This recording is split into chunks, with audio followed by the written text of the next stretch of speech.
Before I jump into this, I need to define what frankensteining is. Frankensteining is the merger of multiple designs into one new design, despite the fact they don't form a coherent, consistent whole.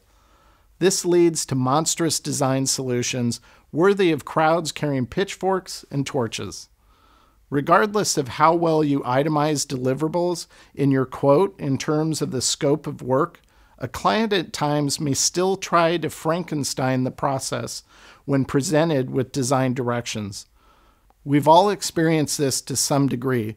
The client likes the style of the mark in option 1, the type in option 2, and the color in option 3.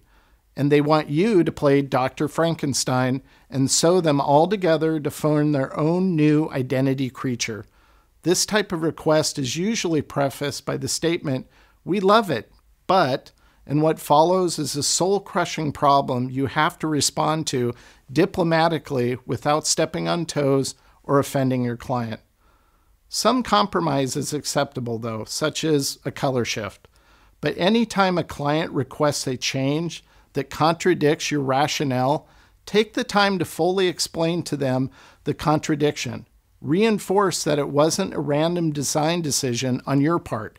You purposely picked that style for this specific reason because it works better than another style they may be requesting you to use now. Gentle but firm is the rule of engagement with this type of communication. Suggesting you can address their concerns without actually wholesale adopting their requests is a reasonable compromise and a persuasion technique we'll cover shortly.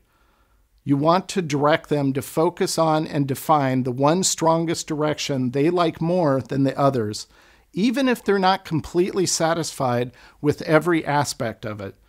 Then you can move forward from that decision, dial in the design, and refine it until they do embrace it.